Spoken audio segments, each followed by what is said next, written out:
So for, I would say about 12 years of my life, I was big into fitness. I was a bodybuilder at one point. I competed in shows. I Mm, shifted over to unconventional training. I was an athlete my whole life.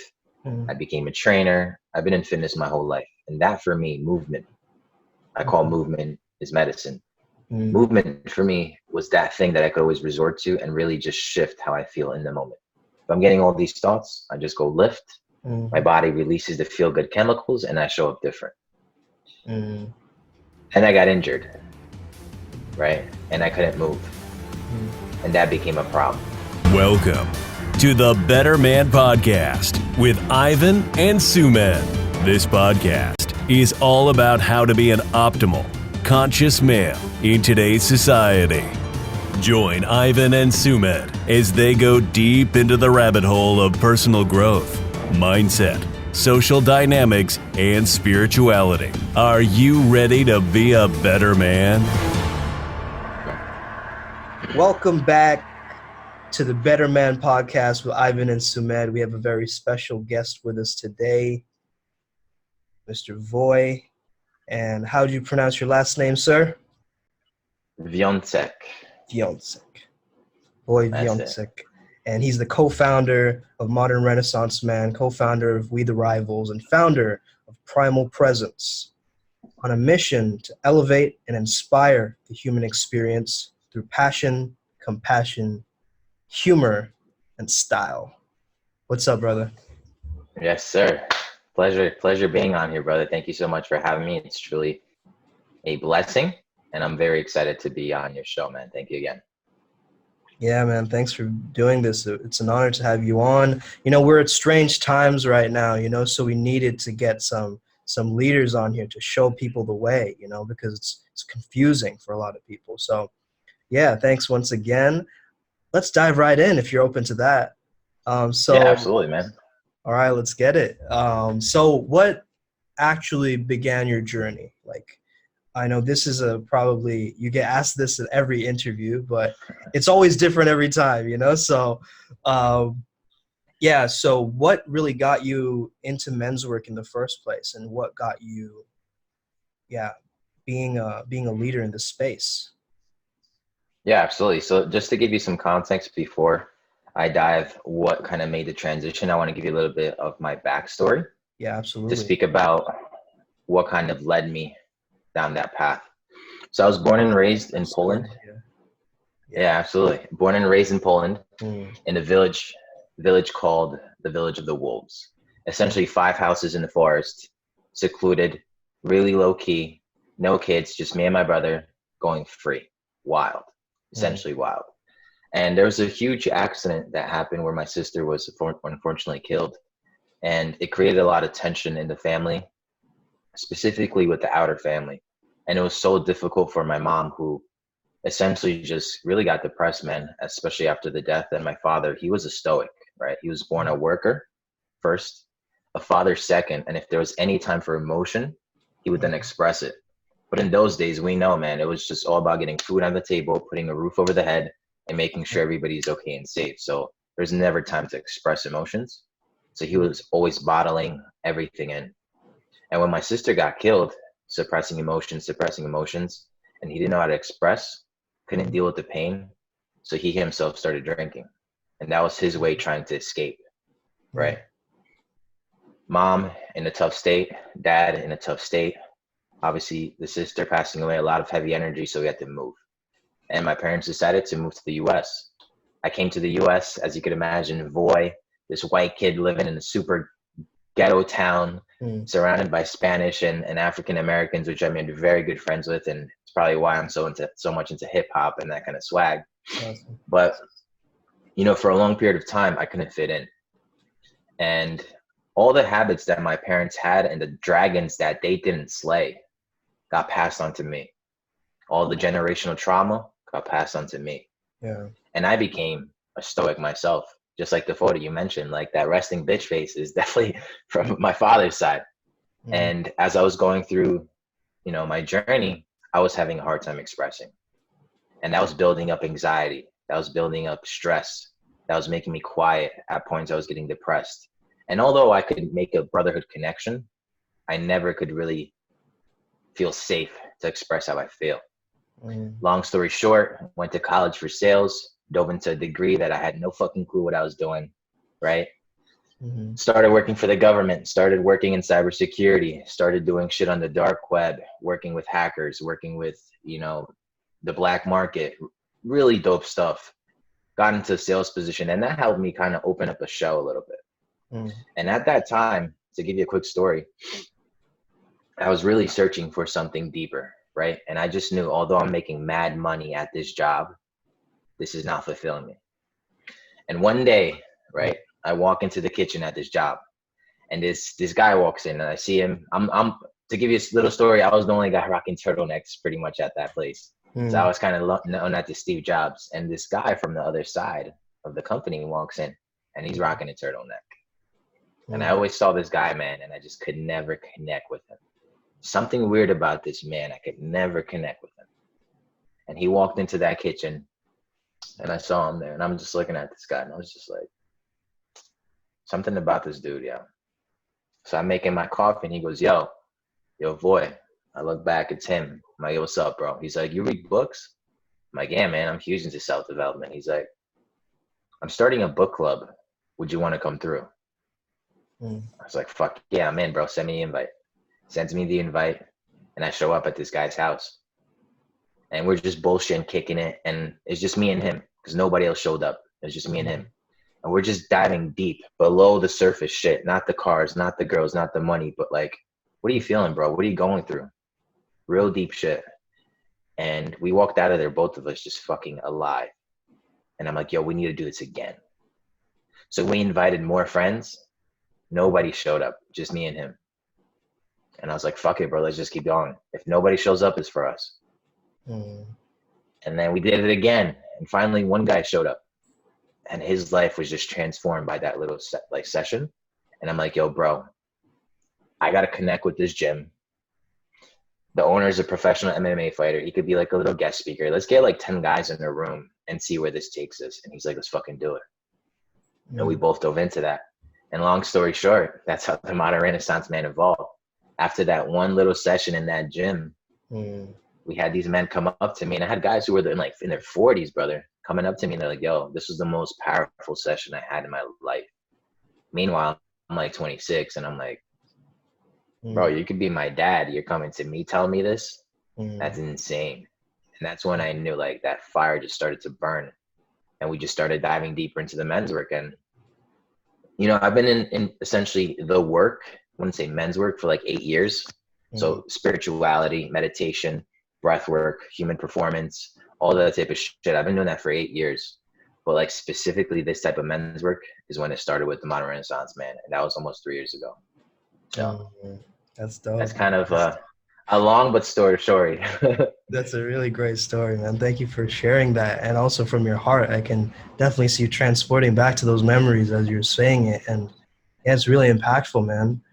And yeah, you also mentioned like the inspiration of hip hop, and like I actually record rap music myself, and I found that what it helped me with throughout the times when I was growing up is that helped me become much more grounded, right? Because it's like such a primal thing, right? You're rapping, it's almost like chanting in a way, right? It has this quality. It's self-expression. Yeah, totally. Self-expression, yeah. That's your style, that's your swag. And when we think of style, people are always like, oh, fashion, clothes, but every man has their style. And being a creative, letting that inner child come out and just play, that's when it shines most. And for you, it's rap. And they call me the 2-bar king, so if you want to spit on, give me a beat right now. Give me a beat, bro. Yeah. Give me a beat, bro. How about it? Word, man. That's dope. Awesome, man.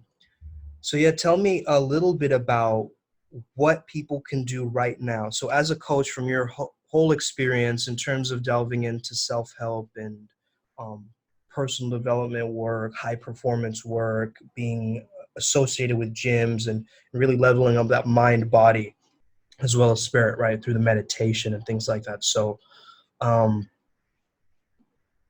what is stopping people right now? What do you feel like is the biggest roadblock for people right now? Their own mind. That's the biggest roadblock, right? It's Preach. because, our thoughts create essentially the external world. And to give you a quick example, I've been living in the same space for about 6 years, right? And 6 years ago, this space didn't hit as it does now. And nothing changed. Maybe I got a few new things. Maybe I painted the walls a little bit, but nothing really changed. It's the same external. But what changed was this in here. Mm. And after doing some of the tools that I'm going to share with you, that began to shift my thinking, and it made me so much more appreciative of what I have as opposed to what I don't have. Right. And in a time like right now where all these external current events are happening and the media saying this and social media saying that, like, it's good to just unplug and sit with yourself. Right. And try to dissipate those thoughts, because if you keep getting plugged into all these different outlets, they're going to overtake your mind, and that's going to start creating a reality that's probably not even there. So one thing I would recommend, truthfully, to really even just shift your whole life is breath work, meditation, and movement.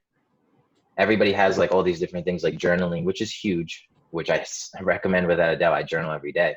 There's healthy eating, all these different type of things. But if you just start with breath work, meditation, and movement, 5-10 minutes each, it's going to shift your whole day. Why? Breath work, getting in all this oxygen, releasing that anxiety, teaching your body how to breathe properly again without being in fight or flight mode, right? Because that's what we're always in now, fight or flight. And if you notice, sometimes we breathe from here. It's like, right? And that gets us anxious. Yeah. And we forget that breathing, how we first came about, is deep from the belly. Right? Breath work teaches you that, creates that immunity. Then meditation grounds you, helps you clean out the thoughts. And then movement gets the energy popping, gets the body flowing, and gets you in the right state to get your day just popping. So I would definitely recommend breathwork, meditation, and movement. And it doesn't have to be a gym. You don't have to be a guru. You don't have to shave your head and wear a robe. Just sit down with yourself for 10 minutes, put on a track. If you don't know how to meditate, use a guided one, and just take that piece. And you're going to notice every day that small win is going to start shifting how you show up. Yeah, Kaizen, baby. Yeah, I love it. Yeah, exactly. Love it, man. Yeah, breath work has really been important for me. Like I had a lot of anxiety growing up, and breath work is something that I kept coming back to really like plant myself into the present moment. What are some types of breath work that you recommend? Like fire breath, what are a few ones that you personally do? Just deep belly breathing? Yeah, absolutely. So, I mean, there's so many, and they're all personally dope, and it just depends on your style. Yeah. But one that I would recommend, which has been yielding the most results for me and my clients, and you could find information about it pretty much anywhere because it's so popular, is definitely the Wim Hof breathing technique. That's something that's been huge, and it really does shift how you feel within like a 15-minute time frame. So highly recommend the Wim Hof. Kundalini rising is a dope one. The fire breath, of course, just deep belly breathing. I sometimes even dive into like holotropic breathing, and I usually have like a brother just kind of guide me through it, because we get so deep sometimes that I just lose control. So I need somebody to guide me. That can be really intense. I've tried that before. That's really intense. Yeah. Yeah. So sometimes I kind of, dive into that, but I would recommend highly the Wim Hof, without a doubt. Wim Hof for sure. And have you tried the Wim Hof yourself, brother? Yeah, I have. Actually, I've tried. I got like halfway through the program, and I've tried it myself. It was super powerful. But does he have one specific method that he uses? Because throughout his course, he teaches many different tools that I've noticed. But yeah, what's the one in particular that you would say is the one well-known Wim Hof method, per se? Yeah, absolutely. So there's so Wim Hof likes to combine cold exposure with breath work, right? And cold exposure, whether you have an ice chest, if you're abundant and you have that kind of capability, it's dope. Or just taking a cold shower, right?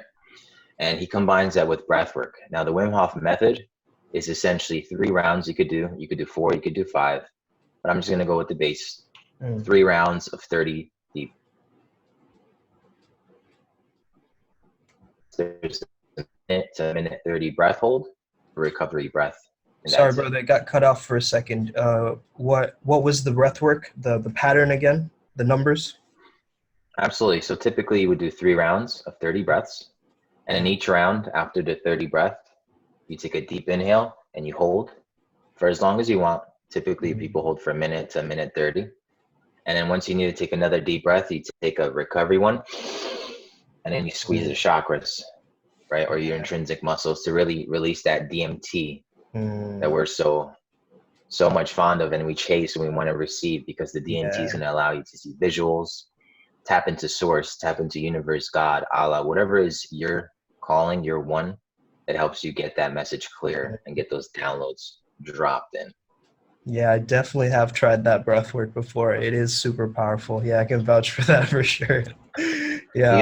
Do you have a favorite breath work that you like to resort to? I do like fire breath quite a bit. I also, holotropic breathing, or DMT breathing as they call it, in certain circles. Like there's a DMT breath work as well. That's really powerful.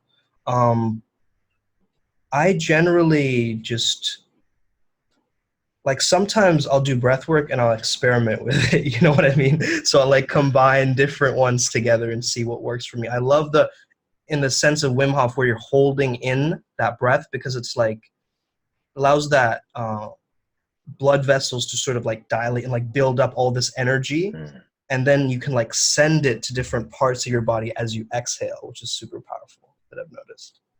So it's like you have this like some kind of pain in your elbows, you could actually send it with your breath, like speak to your body in that way, which is super lit. Breathe in the good shit, exhale the bullshit. I love it. Word, man. And speaking of DMT, have you ever been in any plant medicine ceremonies? I'm just curious. I have not, no. I have done a fair bit of experimentation in terms of that in the past. However, I've never really explored that in an initiation setting, let's say. But yeah, it astounds me for sure. I'm definitely curious about it. Have you? Yeah, absolutely. I definitely am very fond of plant medicine. It has helped me tremendously on my journey. And it definitely has shifted a lot of the men that we work with. Some of the medicines, just to give you an overview, that I work with has been psilocybin. I work with MDMA before. I work with an animal medicine combo. I work with ayahuasca and a few other ones that I'll kind of keep below the surface right now. But yeah, they definitely have been super transformational in my journey. And I'm not saying everybody needs to do it, but there are certain individuals that feel they need a need for it or a calling for it. It's as if the plant is calling them. And when that calling comes, it's something I would recommend diving in, because it definitely shifts how you show up in the world, without a doubt. Yeah, totally. It's kind of like doing the men's work. Once you take it, there's no backing out. Like sometimes you go to a men's circle, right? And people are getting vulnerable, and then you get these thoughts and you're like, I want to share this, but I don't know, and then like the ego starts playing the tricks on you, and then you kind of don't share what you wanted to. Yeah. But when you work with plant medicine and you take it, like when it's coming up, there's no more walls. There's no more walls. It's just diving right in, and it's going to show you all the bullshit. So totally, super powerful.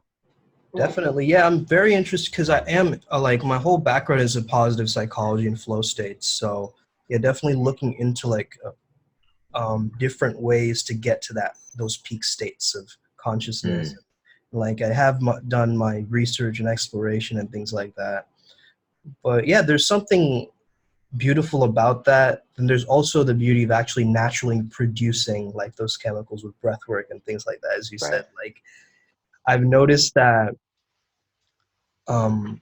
it has to do with your intention. So like you said, you mentioned like there's the plant medicine has a calling, right? It's calling out to somebody, right? That's a different kind of inclination than doing it to escape your present reality, for instance.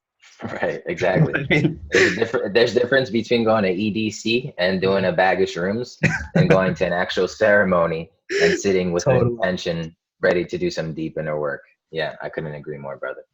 And There's a point that you brought up that I want to mention, which is really beautiful, about releasing the chemicals naturally. And what's amazing about the human body and all these substances is that whatever they release is already within us. It's not like we're bringing in DMT into our body. It's already here. Yeah. These medicines just help us release what's already there, you know?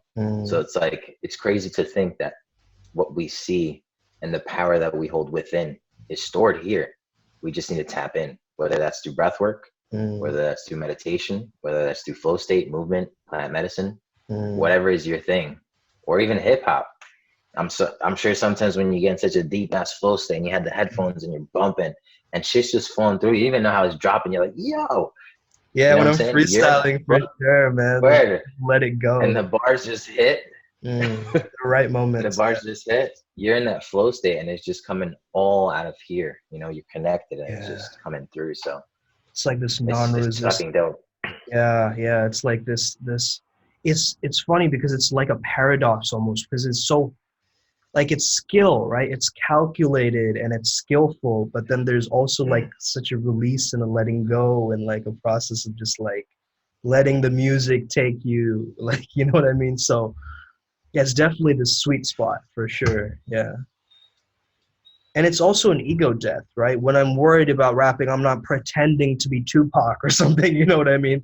It's like, I'm letting my authentic lyrics come through me. So that's really important to be able to just speak the truth. I think that the truth cuts through like a diamond.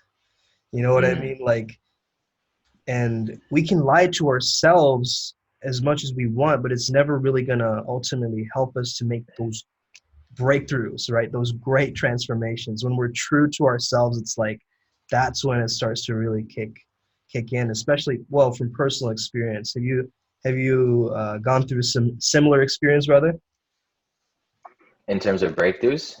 Yeah, in terms of like being true to yourself, like finding that like knowingness that you're on this path and the authenticity. It's like not fake it till you make it, but it's act until it's ingrained. You know what I mean? Like, you're not doing it to be somebody else. You're doing it to unlock the better version of you. Right. Yeah, without a doubt, brother. And it's funny you mentioned that, but I feel like life is that journey. Yeah. And I feel like, just to put it in an analogy, there's just rooms. And as you said it beautifully, we just unlock specific doors for our authentic self. And we just keep unlocking them as we go on and go on and go on. Or a different way that I'd like to put it is the walls that we build, right? So I'm just going to speak from my own experience, but as a child, when I was getting made fun of, that created a wall. Yeah. You know, when somebody passed away in my life and I didn't know how to express that grief, that created a wall.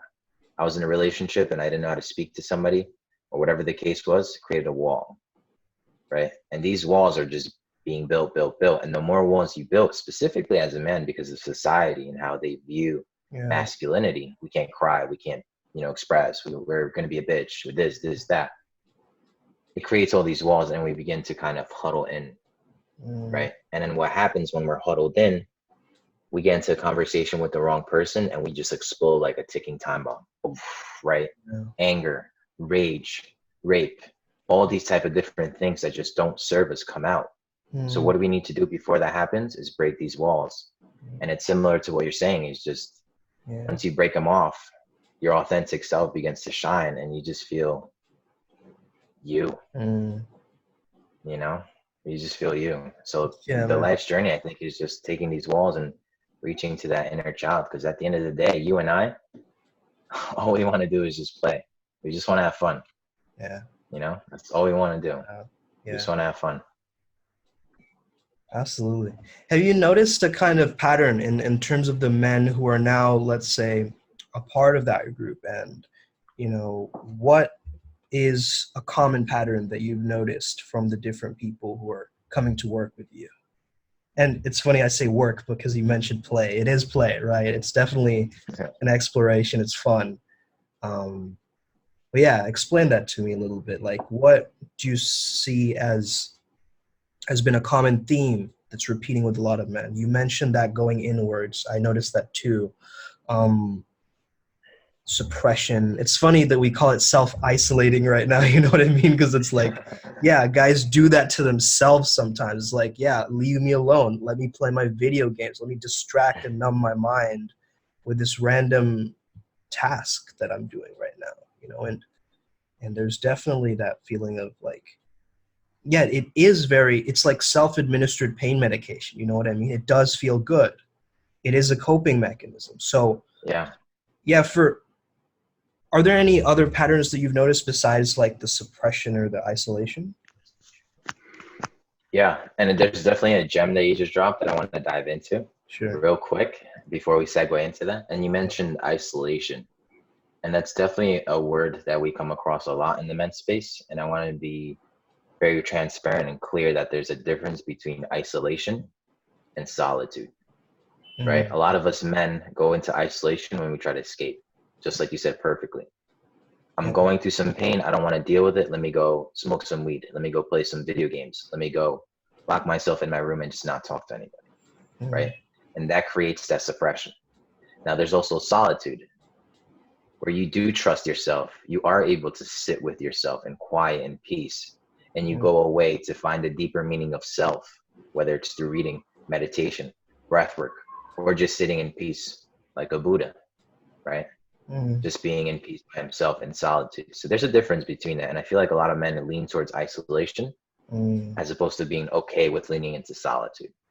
Yeah. Now, in terms of the patterns, I would definitely say that the biggest one is just the suppression of emotions and men being just afraid of their own power. Yeah.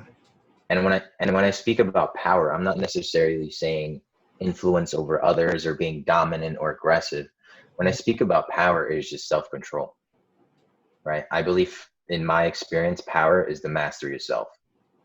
And if I could control the power of how I think, how I react, how I respond, how I show up, then I begin to influence the external world around me. So suppression, without a doubt, is one of the biggest one. What was the second?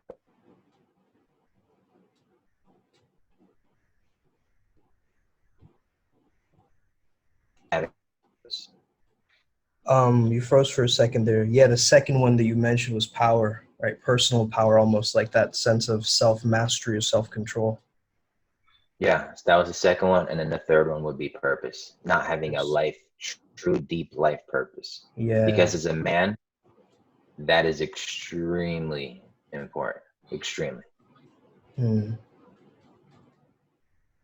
Yeah, purpose with massive aligned action, right? Just knowing what your purpose is not enough either, because it's like, yeah, it's like I'm here to do this thing, but then it's like, what do you do with that knowledge now?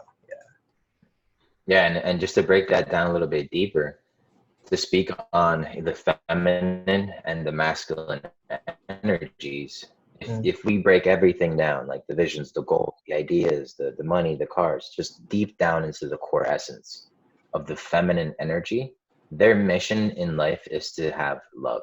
As deep as that, it's love, right? If you date an individual or a woman with a high feminine essence and she's deep in her love, she just shines different. There's a higher energy that shines from her, and she's able to hold you down, right? And love can change the world. We could see when a woman is just beaming with love. It's just, you can't stop that. It's beautiful. Yeah. As for the masculine, our deep core essence is having a purpose, right? And if you don't have purpose, your purpose is to find your purpose. Now, the challenge is that a lot of men kind of escape from that journey and they stop going into purpose. And don't get me wrong, you could be a man with a family, have a wife, have kids, have a home, have a career. But if you're not living true, and you could be happy, but if you're not really truly living deeply in your purpose, you're not showing up fully to the world. Yeah, you'll be deeply unsatisfied with your life. Yeah.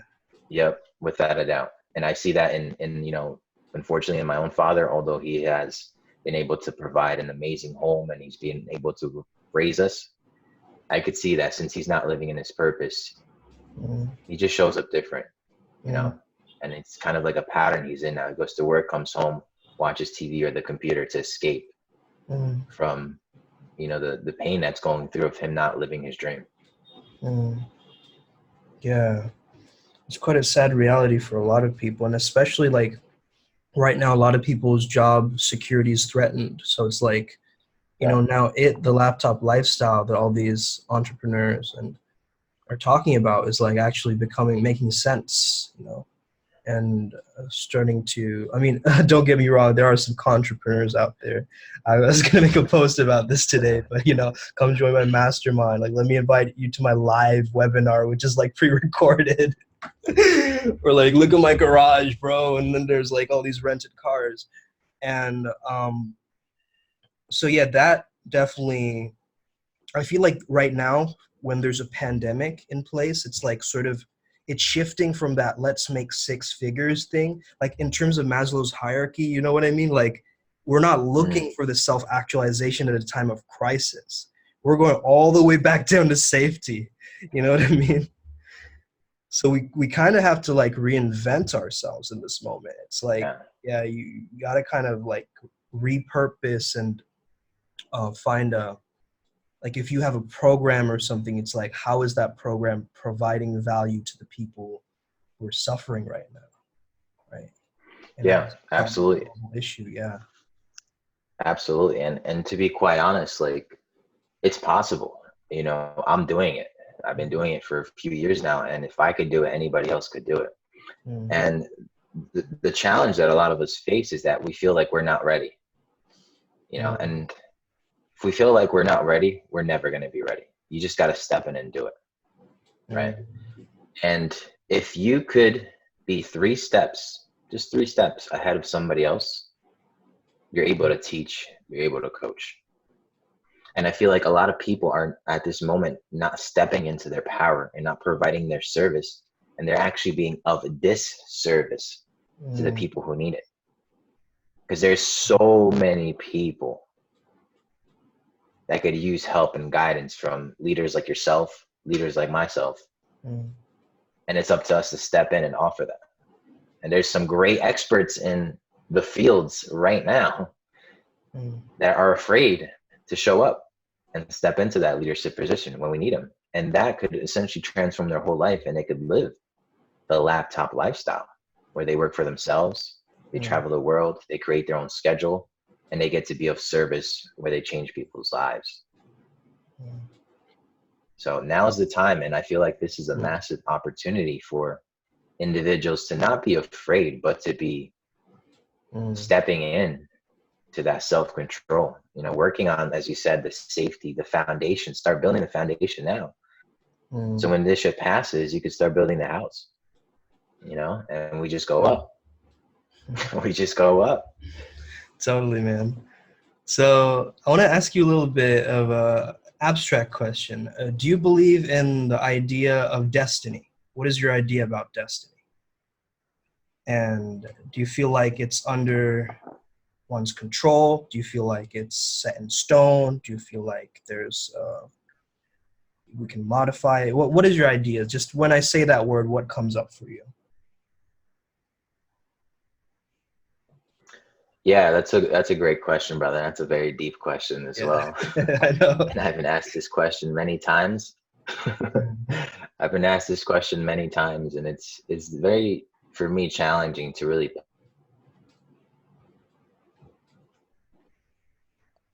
But to give you what I feel, hold on. Can you see me? The connection kind of. Yeah. Am I good? Froze for a second. You're back.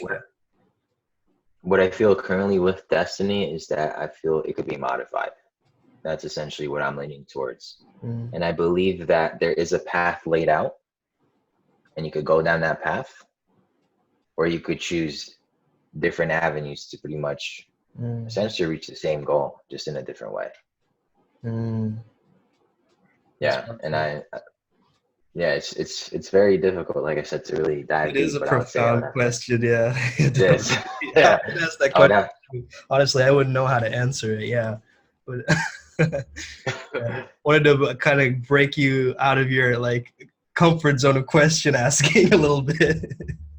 I'm good, bro. Dive deep as you want, man. All right, sweet. So, talk to me a little bit about like what has been one habit that you've kept coming back to that has helped you, even with all the distractions, even with anything. What's something that you've kept coming back to that has been almost like an anchor for you? Without a doubt. So for, I would say about 12 years of my life, I was big into fitness. I was a bodybuilder at one point. I competed in shows. I shifted over to unconventional training. I was an athlete my whole life.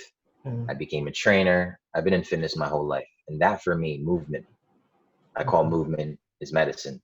Movement for me was that thing that I could always resort to and really just shift how I feel in the moment. If I'm getting all these thoughts, I just go lift. My body releases the feel-good chemicals and I show up different. And I got injured, right? And I couldn't move. And that became a problem. And I was just like, shit, how do I really tap back into those feelings, the good feelings? How do I clear my head? How do we get out of this state when I can't move? So I began to sit with myself. And then that's how my meditation practice began to evolve.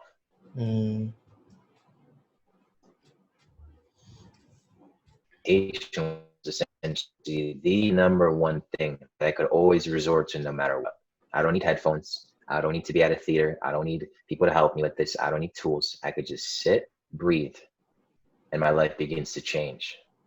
And that's become pretty much my staple, my foundation, that pillar that I always resort to no matter what. Even if I'm feeling fucking great, I still dive into meditations. And that's when I go in for like an hour, hour and a half. So without a doubt, meditation, 100%.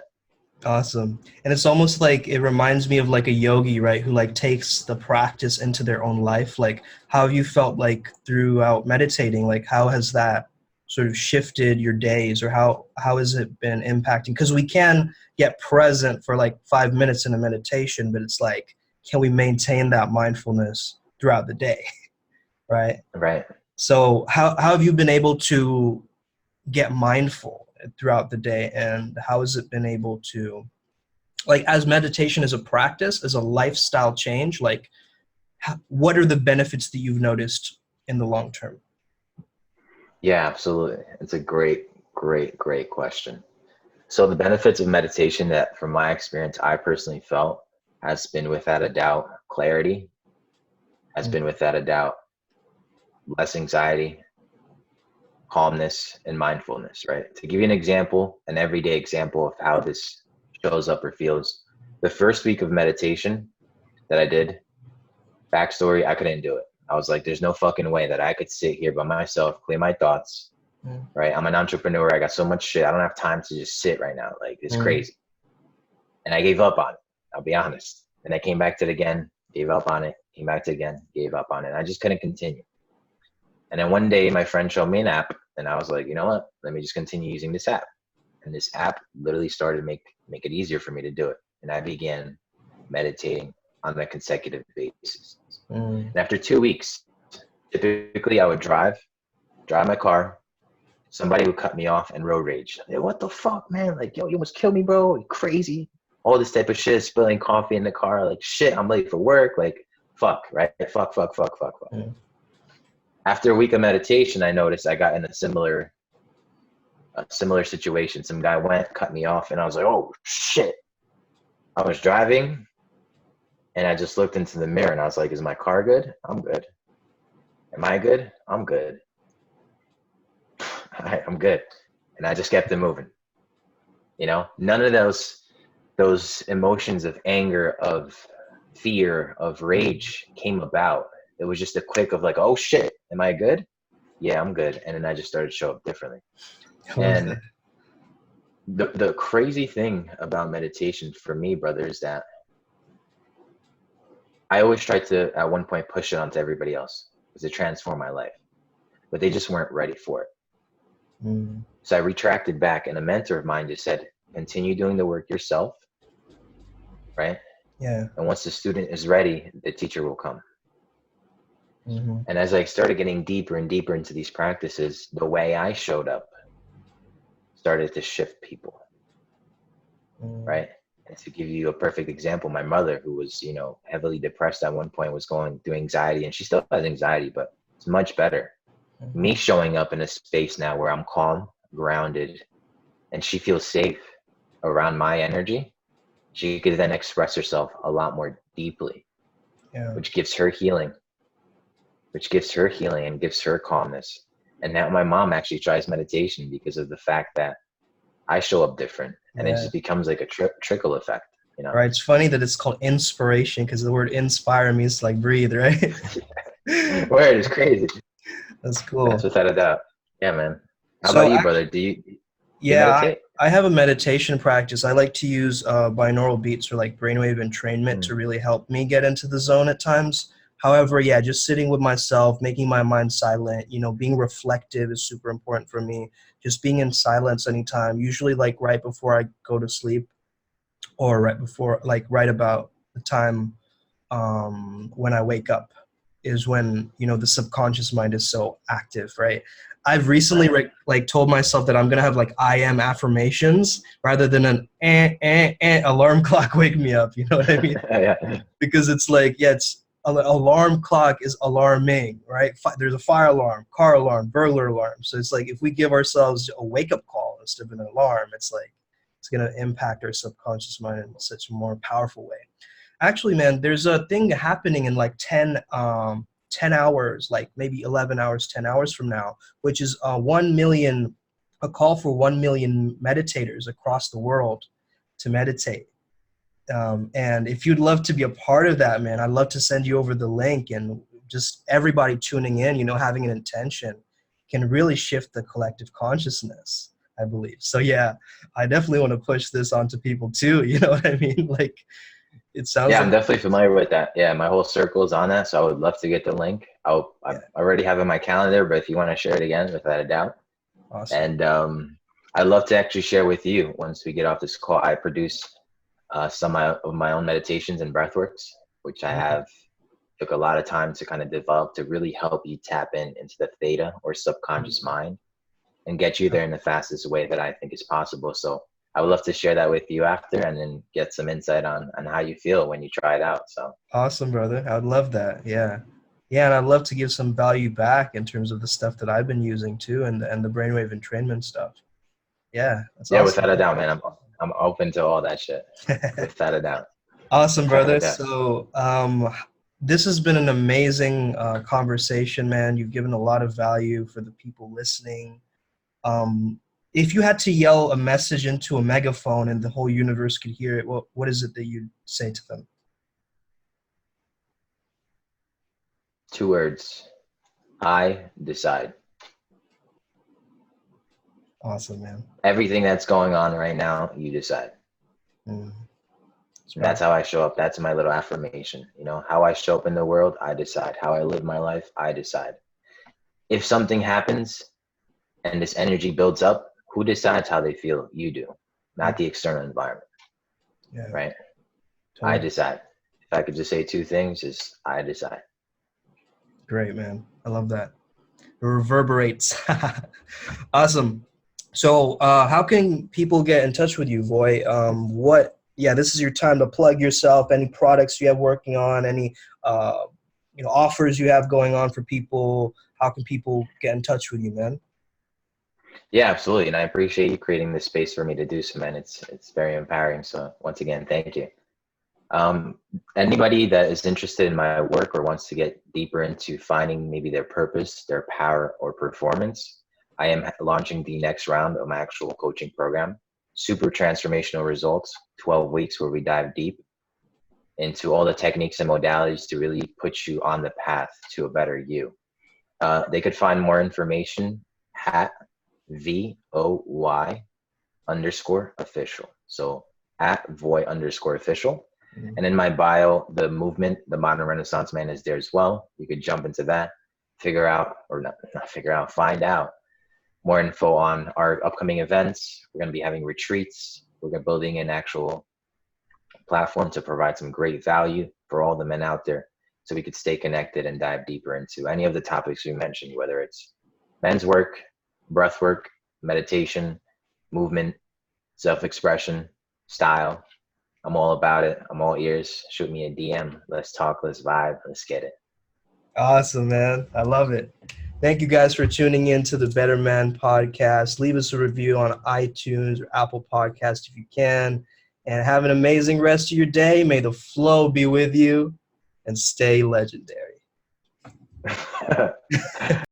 If you would like to contact Sumedh for peak performance coaching, go to @FlowZone Academy on Instagram. That's FLOZONE Academy. If you would like to connect to your higher self, contact Ivan at odd.resilience. That's ODD.resilience. Also, make sure you follow the Better Man podcast on Instagram. See you next time.